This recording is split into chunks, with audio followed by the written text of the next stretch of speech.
Because I'm going to go with the bigs more than you do the guards. Yeah, here on the right. Brian and Keyshawn, how would you describe John's value to this team?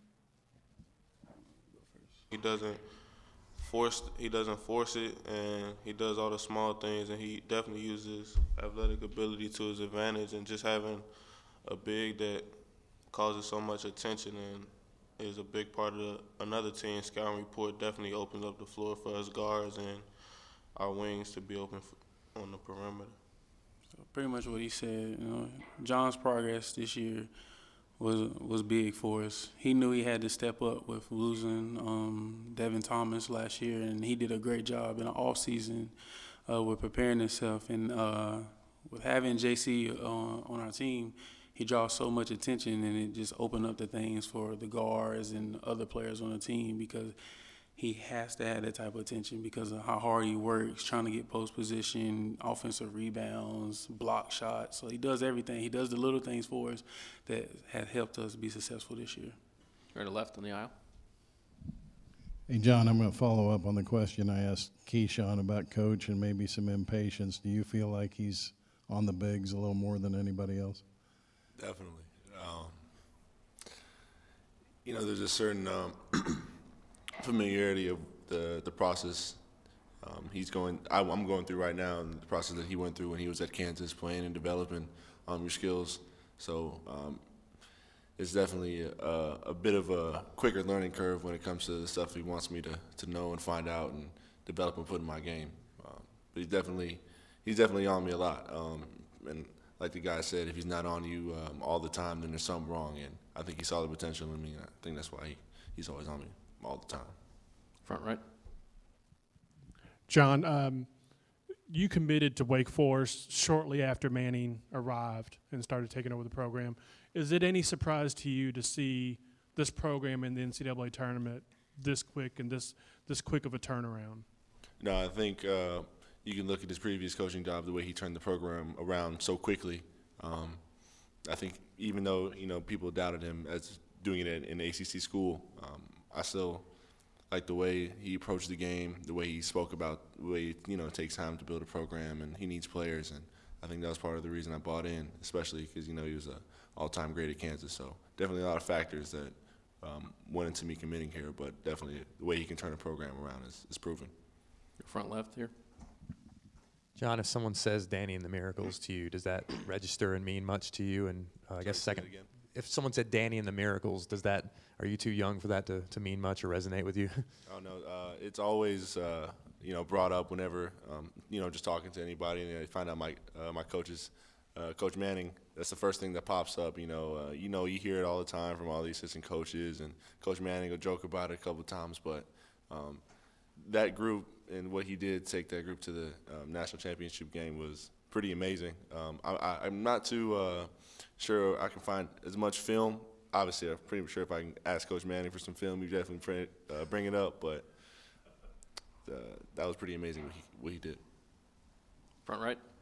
Keyshawn, do you expect there to be some nerves, some big game jitters tomorrow, seeing as it's you guys' first NCAA tournament game?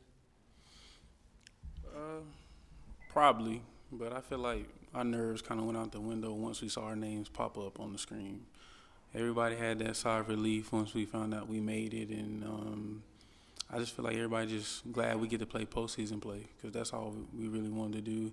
That was our goal, and we just happy to be able to play in this tournament with these group of guys for the first time. Right here. Ken Corbett from the Topeka Capital Journal for Keyshawn. I just want to get your impressions of K-State and particularly the way they play defense.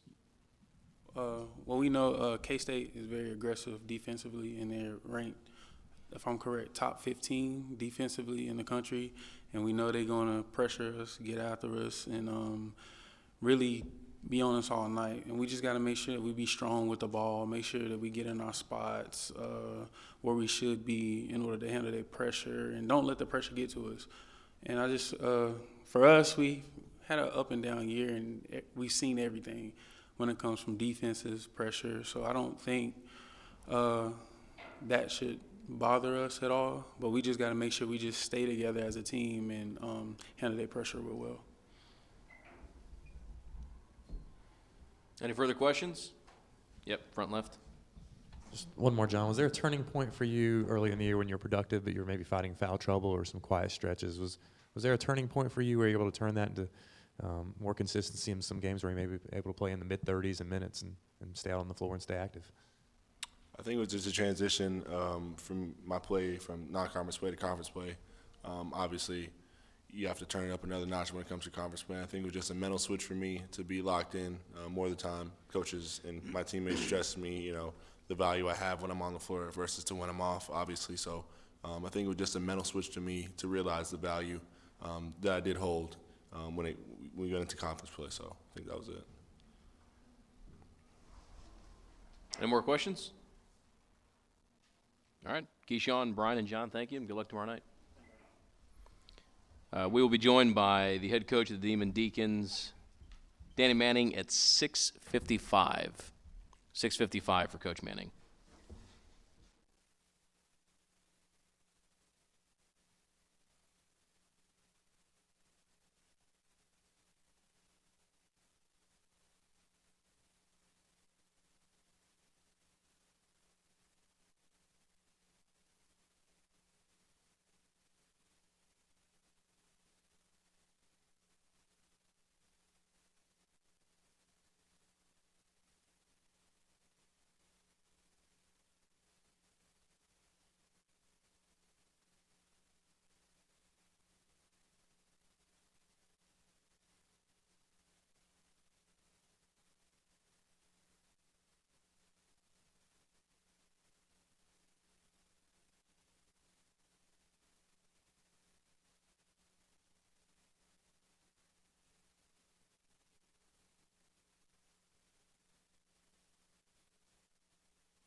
All right, we're now being joined by the head coach of the Wake Forest Demon Deacons, Danny Manning. Just a couple quick things. No video recording is allowed during the press conference, and we ask that you silence your cell phones. Coach?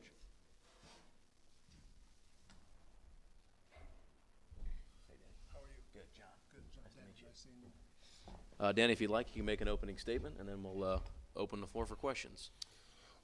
Very excited to be here. Looking forward to being a part of the tournament. I think as a basketball player, especially a young one, when you're out in the driveway, you live all of your special moments, so to speak. And for our kids to have an opportunity to be a part of this, it's something that is very special. And hopefully it's a memory that carries with them for a very long time. We're playing a very talented team in K-State, a very balanced team. They've got quite a few guys. Their whole starting lineup averages double-digit points, and everybody brings something unique to the table in that starting lineup. DJ is a big guy with a motor who is always on go, full tilt, works extremely hard on both ends of the floor. Wade is a pick and pop big who go down onto the post and do some things. Wesley, in my opinion, is their best player who does it all. He scores at all three levels, defends, gets deflections, rebounds. I think he's a terrific player, and I think their guards and Stokes and Brown do a great job of pushing in transition, making threes, and also getting into the paint. They bring guys in off their bench that give them a chance to have success, and defensively, they're one of the better defensive teams in the country. Most of Coach Weber's teams always had that type of mentality, so to speak. And, it's going to be a tough challenge for us, but one that we welcome and look forward to.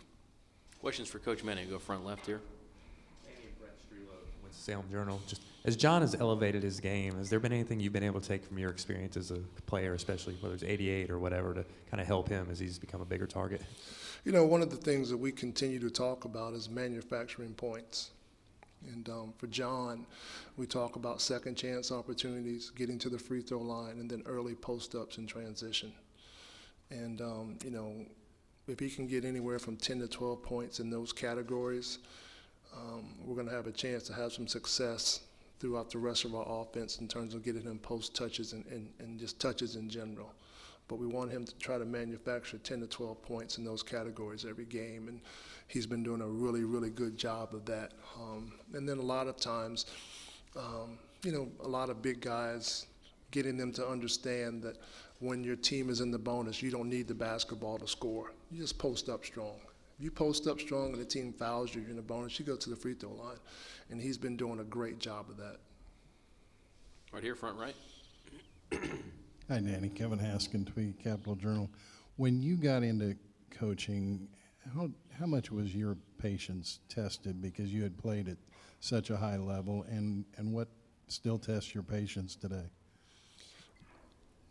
Well, you're dealing with adolescence, first of all. I mean, your patience will always be tested in those situations. But, for me, my path was a little bit different.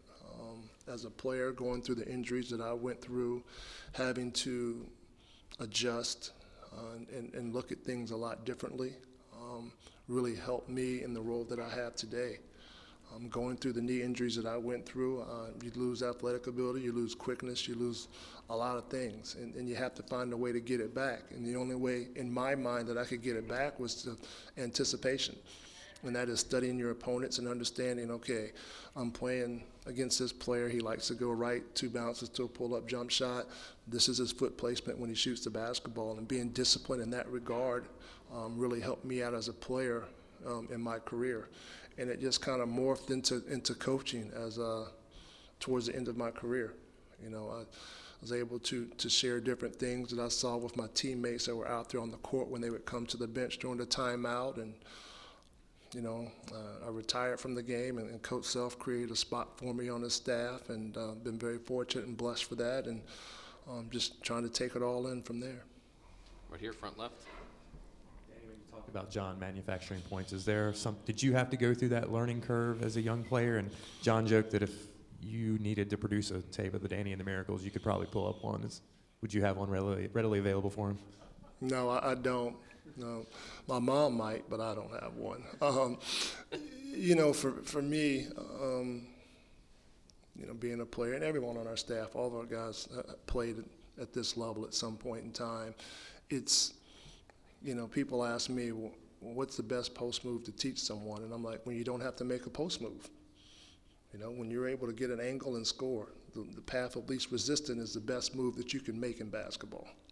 And, figuring out ways to put yourself in that situation is something I think John has done a good job with and still developing. But, he does a good job with his footwork and trying to create an angle to score the basketball. Right here, middle right. Les Johns with Demon Deacon Digest. Danny, last night on the teleconference, I believe you were telling a story about Kansas State and chickens, but it was kind of breaking up. I didn't really hear what. Can you give me some context? Sure. I know you've got a lot of history of Kansas State, Sure so do. fill me in on this good story. I'll fill you in. My freshman year at Kansas, we go to Ahern, which is the gym that K-State played in way back when I was playing. And a wide-eyed freshman ran out there on the court and saw some live chickens come out there with us, which was a very unique experience for me at that time. But I looked around at my teammates, and they were all looking to see what the reaction of all our freshmen were going to be when they saw that, and they were cracking up laughing. So I figured we were going to be okay after I looked around at a few guys, and they were laughing at us. Why were the chickens there? That's just something that certain people use as a Jayhawk, so to speak. I guess is the correct term or the politically correct term to use. Back right. Hi, I'm Laurel Failer from the Dayton Daily News. What do you remember about playing here back in '86 during the tournament? I remember being in Dayton. I remember, being in this arena. That was so long ago, a lot of games ago. I can't remember the teams that we played. I don't know if it was Ohio, maybe we opened up. I'm not for sure. Coach Dinger knows back there. Who we played, Coach? Temple? Okay.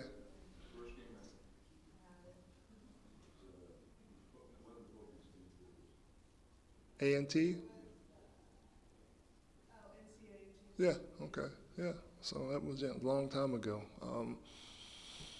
It's always fun to be a part of March Madness and to be in this tournament. And, we had a lot of fun when I was at Kansas, and we're looking forward to having some fun during our hopefully long run in this tournament. Right. Coach Keegan Lowe with the Winston Journal. You've talked a lot this season about having a young team. Is there any concern about them being maybe over-amped tomorrow, and how do you manage that, especially early in the game? I'm okay with that. They should be excited. They better be excited. And, we can find ways to talk to them and help them relax. But, there should be a little pop to them, a little excitement when they step out on the court. Here, front right. Danny, can you just assess maybe what level of satisfaction you have getting the program to this point in this short a time? I think our staff, we've got some assistant coaches in Randolph Childress, Brett Ballard, and Steve Woodbury that do a tremendous job of identifying young men that fit our profile. And then development is very big for us. Each year we bring a class in. It's important that those guys continue to develop and take steps. And, all the guys that have been in our program, we feel have done that. And, for us, the first couple years, you're trying to lay down your foundation. You want to be competitive. You want to win. But you want to make sure that your foundation is solid. And we feel like we've got a solid foundation. We feel like the young men in our program understand what we want from them, both on the court and off the court. And for us, we're just trying to help these guys be prepared for life. We want them, when they leave Wake Forest, to be young men that are able to go out, navigate this world, and be very successful in it. And we get a chance to teach the game of basketball, and there are a lot of parallels to life. And these guys are are developing and they're growing, and we're happy to see that growth, but we're going to continue to push them and challenge them to be the best that they can be day in and day out. Right here on the right side. Hey, Coach. Chris Lee from WXI. You mentioned Kansas State's defense. Is there a team that you guys have faced already this season that they sort of remind you of in certain things that they do? And how do you approach that if they do? Yeah, I mean, they remind me a little bit of Louisville in the sense of deflections. You know, a lot of active hands. They have good length across the board. So, you know, making sure that we're strong with the basketball, making sure that we go meet the basketball, something that's very important. I think defensively, they're a team that reminds me a little bit of a Virginia Tech, if you will. I think they're very solid defensively, and they have some guys that go out there and wear that hard hat day in and day out. And I think that charge is led by DJ. I just think he's a very active player who creates a lot of things for his team with his energy.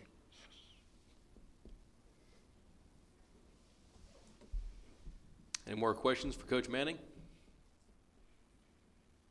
All right, Danny, thank you for your time. Good luck tomorrow night. Thank you. Appreciate it. Yep.